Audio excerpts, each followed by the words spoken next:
Live from downtown Detroit, home of WDIV and Click on Detroit, Local 4 News at 5 starts now. Cold front still getting some of us wet tonight, but it's going to get all of us chilly. Find out if that's going to last into the holiday weekend. It's a heartbreaking saga, a battle over a dog that went missing. Coming up new tonight in my Help Me Hank report, I'm going to show you what you should do right now to make sure this doesn't happen to you and how to protect your pet. All right, Hank, but we're going to begin with breaking news out of San Jose, California, where police say 8 people have died, along with the gunman, after an employee opened fire in a rail yard. Topping our news at 5, the gunman opened fire at 6:30 a.m. local time inside a facility for the Santa Clara Valley Transportation Authority. Take a look at that scene now. There's been a massive police presence all day long. We want to get to Jason Colthorpe. He's live in the newsroom monitoring the latest developments. Jason? Kimberly, we're getting a live update from authorities there on the scene, and what we're just now hearing is that it could take days to process the crime scene there. Police were told there are explosive devices in the building, which has prompted the bomb squad to do a room-by-room search before investigators can fully get in there. This is a horrific day for our city. Calls came into 911 at 6:34 a.m. Pacific time of shots fired. Santa Clara County Sheriff's deputies and San Jose police officers arrived and could still hear gunfire. We formed multiple tactical teams that came into the building to extricate victims out. The scene is described as a VTA control center, which stores trains and also serves as a maintenance yard. Police say 9 people were shot and killed, including the gunman by his own hand. He's been identified as a VTA employee, 57-year-old Sam Cassidy. People in the organization know everyone. This is a terrible tragedy, and we will do everything we can to help people get through this. Police haven't said yet what type of gun was used, nor what Cassidy's motive was. Obviously, that'll be some questions for the coming days. Why did this happen? What was going on? Now, there are multiple locations police are working. They are also investigating a house fire that broke out before the shooting this morning. The Associated Press is reporting that records show Cassidy owned the home where firefighters responded. We'll have any breaking updates at Click On and on air over the next 90 minutes. Guys, back to you. Hey, Jason, thank you. Also breaking at 5 o'clock here, changes to Detroit City Charter will not go before voters in August.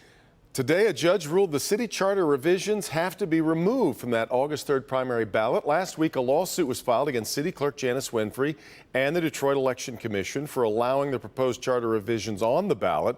The suit argued the proposed changes can't go to voters because the charter failed to secure approval from Governor Whitmer.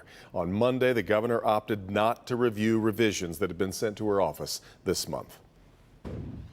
New here at 5, the Southfield Fire Department says it was fumes from a box of hair dye that sparked a hazmat situation inside a hotel. Hazmat from hair dye. It happened this morning at the Hawthorne Suites on Central Park Boulevard near West 11 Mile. It all led to an evacuation. Sean Lay now live with more as people who came in contact with these fumes started fainting. Sean. Yeah, Devin, Kimberly, we've been here all day trying to piece all this together. We just spoke with a woman who was in that room. She says she and her 2 friends came back to the room very early this morning. The door was open and toxic fumes were pouring out. They almost passed out. They were throwing up. And tonight, they don't know how hair dye plays into any of this.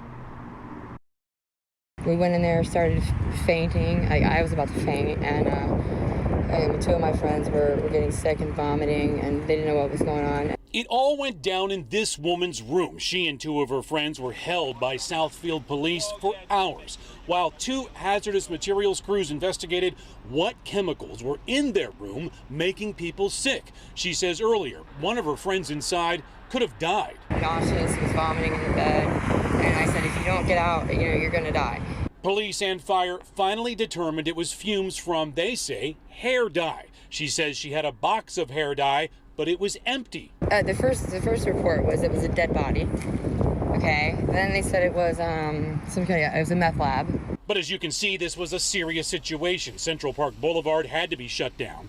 Hazmat crews taking every precaution, undercover drug agents coming in, and hotel guests lucky that they weren't overcome by fumes. Oh yeah, that would have been awful. Police released the 3 who were staying in that room. They say Hawthorne then kicked them out. Said because there's fumes and it's coming all the way out into the street. That's how strong it was.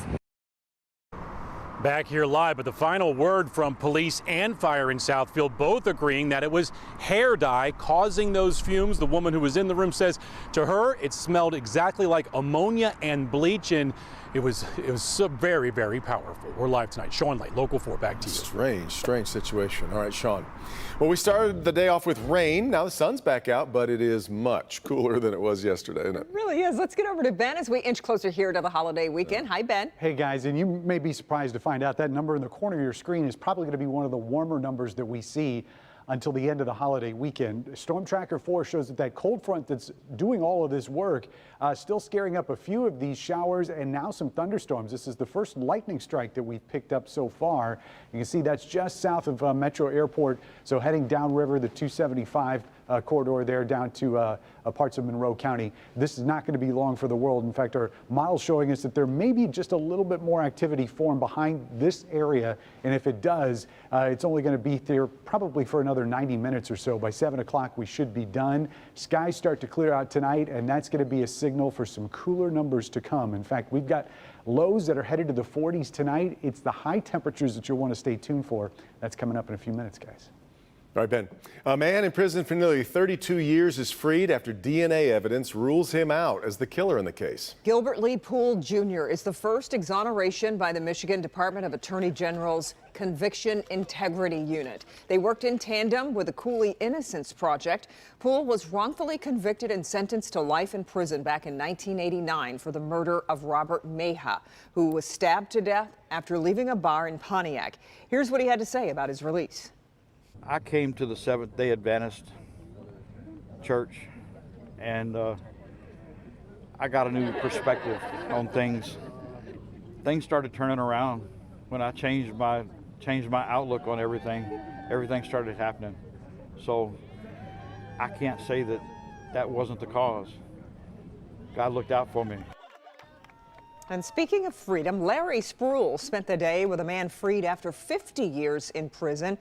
You don't want to miss that interview. It's coming up at 5:30. More good news today on the COVID front. 799 new cases over the last 24 hours. That marks the fourth straight day below 1,000 cases, though 12 new deaths are also being reported due to coronavirus. And when it comes to the vaccine, 10.9 million doses have been delivered here to Michigan. 8.1 million shots have gone into arms. And the state's vaccine rate seems to be stuck. As of today, 58.1% of Michigan adults have received at least one vaccine dose. Memorial Day is, of course, going to mark the first major holiday since many of the COVID restrictions have been lifted. But health officials are asking Americans not to throw caution to the wind, especially if you haven't been vaccinated yet. Our Dr. Frank McGeorge is here with some thoughts on how to approach the long weekend. Hi, Doc. Hey, Kim and Devin. Yeah, I think it's important to keep things in perspective. Half of American adults are now fully vaccinated, but that also means half are not. And that means that there are going to be lots of challenging decisions to make about where to go, who to see, and what's really safe for your family. It's the unofficial start to the summer, and for many, the unofficial return to travel, get-togethers, and group fun. Put that shot in my arm for a reason, so I could get back to normal. We are on a good downward path, but we are not quite out of the woods yet. Yet many will be headed out to socialize and celebrate. This pandemic is not over. It is just going into a different phase. Infectious disease specialist Dr. Frank Esper recommends choosing outdoor activities like backyard barbecues and picnics, especially if gatherings will include children or other unvaccinated people. While the fully vaccinated can safely gather together inside, don't drop the good hygiene habits like hand washing. We should really think about how good we have it right now. Where we are right now is a very good place, and think about why we've gotten here. And remember, while many kids aged 12 to 15 have received their first dose of the Pfizer vaccine since it was authorized for them earlier this month, they are not fully vaccinated yet and still need to be taking precautions. The overall message for Americans: this is not a one-size-fits-all holiday. If you are vaccinated, you are protected, and you can enjoy your Memorial Day.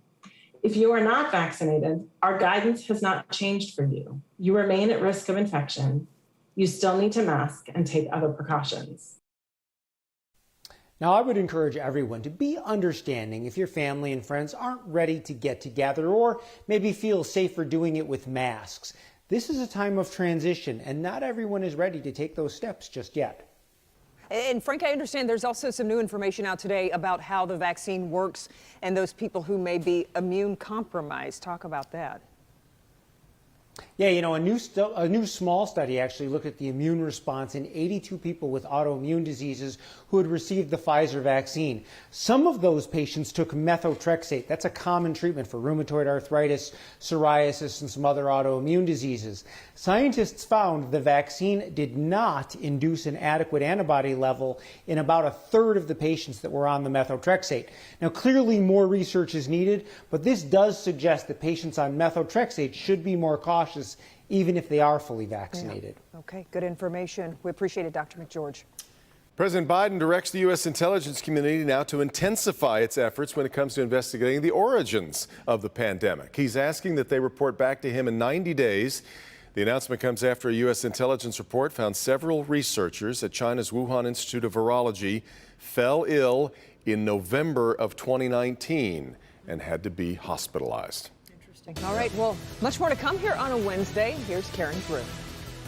Their son lost his battle with mental health, and now they're trying to change things in schools to recognize the signs. They have a lot of pressure to succeed, right? All these things. And do they have anxiety? Are they worried about math? Maybe do they have a math anxiety? You know, are they scared in talking in public? How can schools address mental health in children?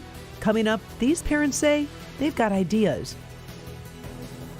And he says he didn't deserve to get fired. He's taking this to court, why this amputee says his disability cost him his job. Hank? What can you do to protect your dog from vanishing? A local woman in a battle right now to get her own dog back after he was discovered, taken to a shelter, and adopted by another family. We have important information to help keep your own animal safe coming up tonight.